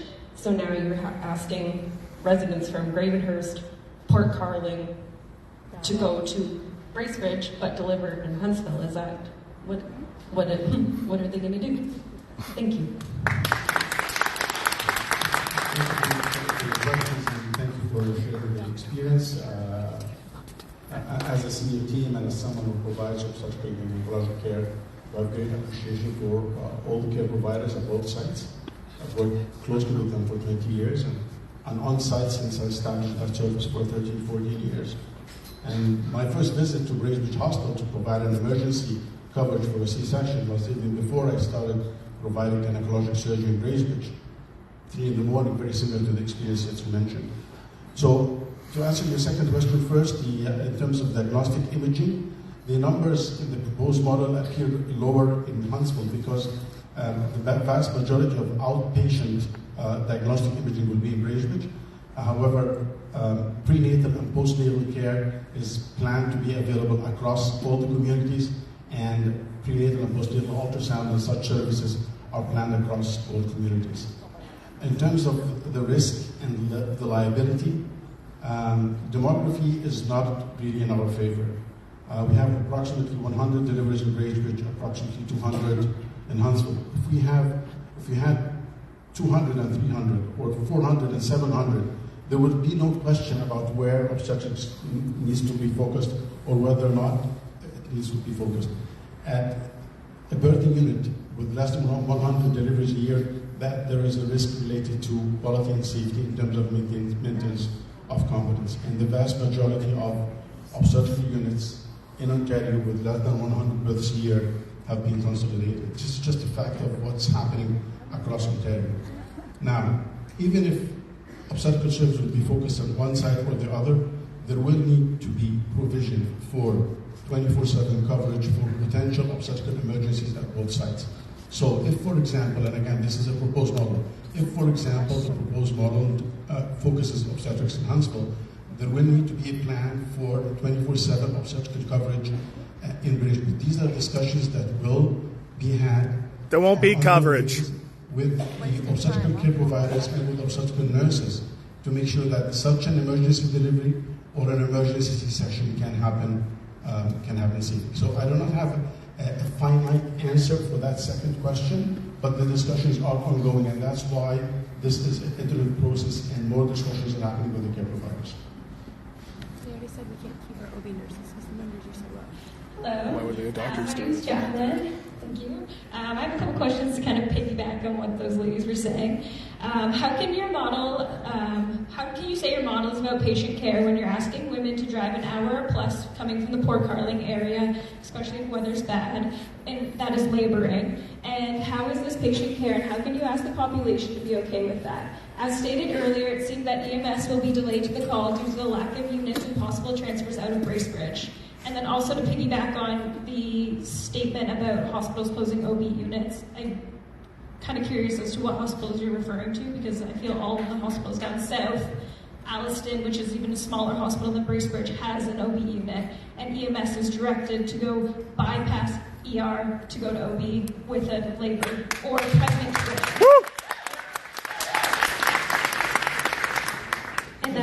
also FACT at RVH, OSMH, Southlake, and Barrie. All the hospitals nearby. All the hospitals surrounding this area. We're here.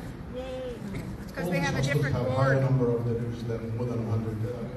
Already has 1,200. I'm really aside because it's a step down. RVH is 2,400. I don't have that number for Alliston, but the information just came as recently as today that the majority of less than 100 births per year are consolidated. Now, we will have further discussions. And just, there are no biases here. We want to reiterate, 2023, we want to we saw reiterate that 165 until patients in the 46 clinic months in ago, Bracebridge. But I think you also the plan model was for two sites that are almost identical. But the change was based on what is available, how to make the best use of the resources for Muskoka as a region.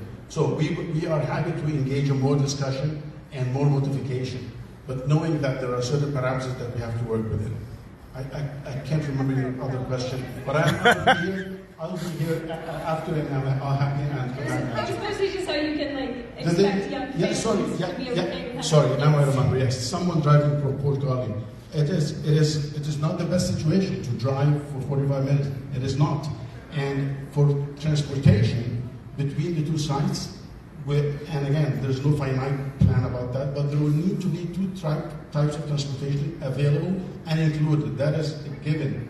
One will be emergency transportation, and that cannot rely on EMS, because we know that EMS registration, if we're going to have two sites that complement each other, we will need to have transportation for emergency patients between sites that is operated and run by Muskoka Garden Healthcare.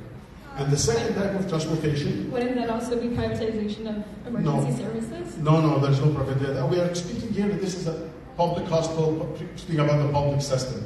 The second type of transportation would be for families and for staff. Didn't answer the question. And visitors who want to go from one side to the other to visit a loved one. So these are the two types of transportations that will need to be part of the plan. How much does that cost? They haven't calculated the number. I'm not the finance person. Let him answer then.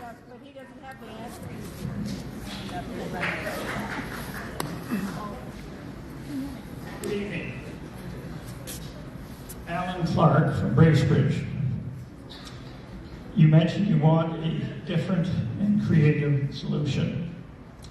We have a proposal to offer to our board here tonight. That is a way to resolve our differences and deal with an out-of-control cost of our current plan.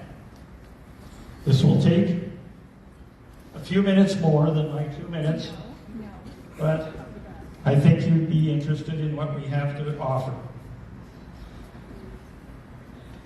And then we would like to ask for your support in requesting that the board consider a new way forward.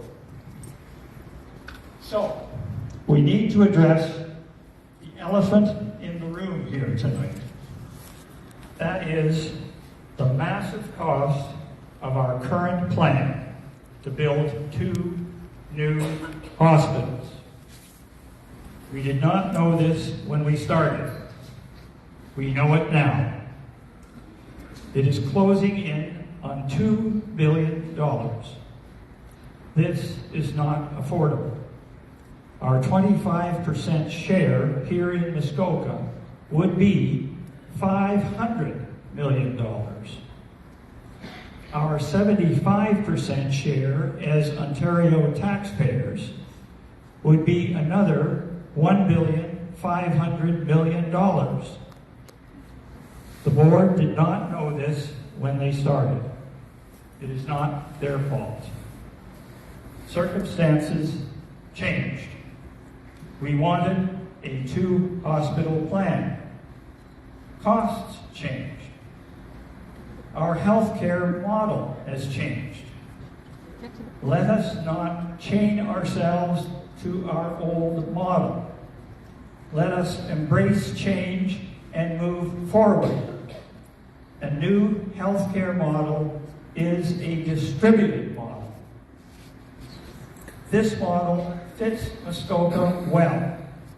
We are a widely distributed community. Our old centralized model is not working for us. in Muskoka. It is not working for us in Ontario. It is not working for us in Canada. But we here in Muskoka have an opportunity to show leadership to both Ontario and the rest of Canada with a new healthcare model, a distributed model that will bring healthcare closer to our communities, not further away.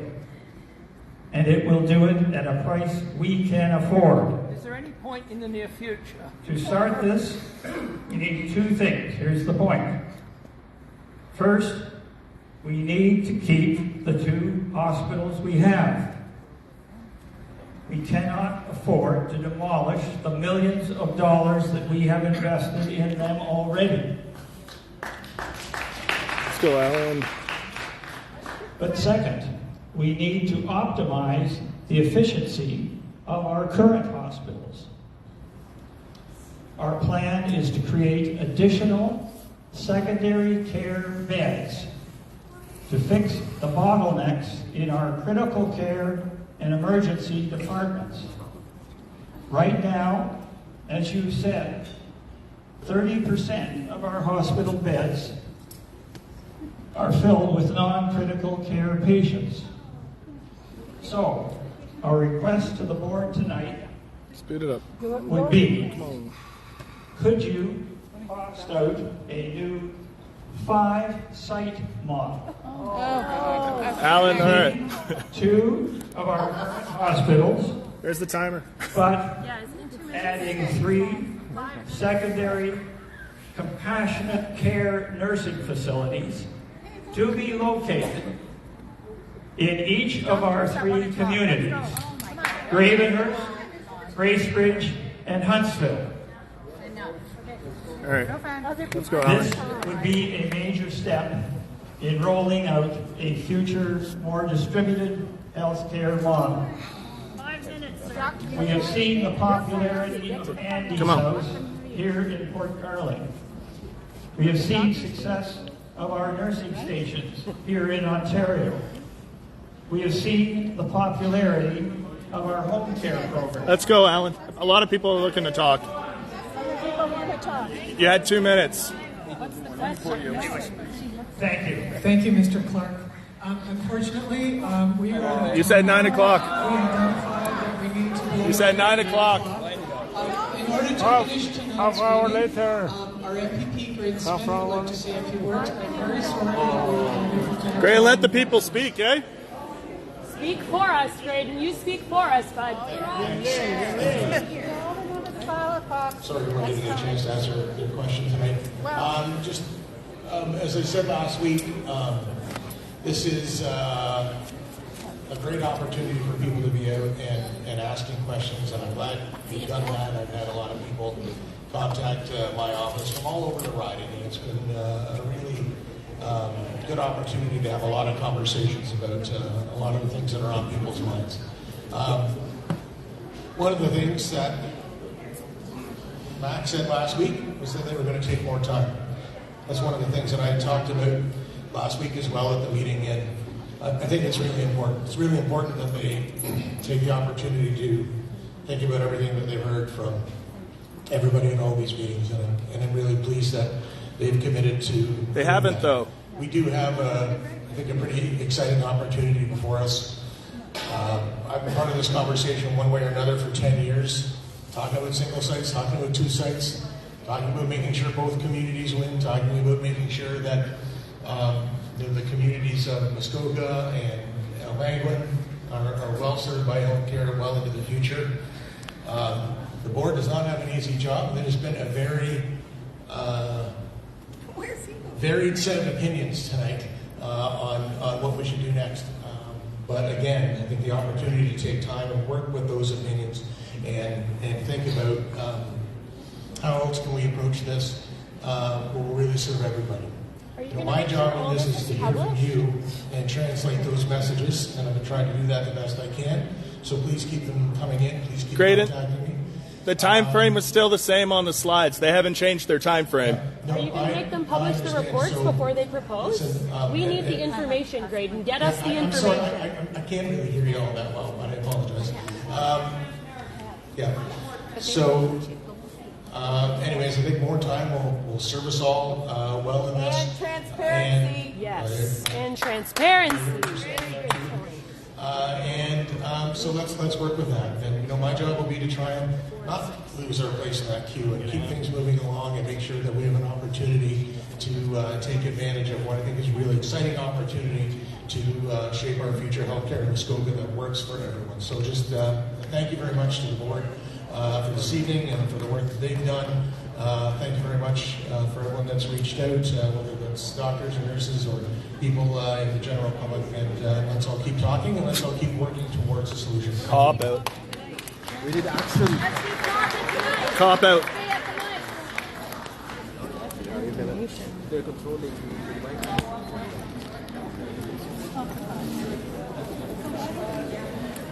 We're here to talk. Let us talk on the mic.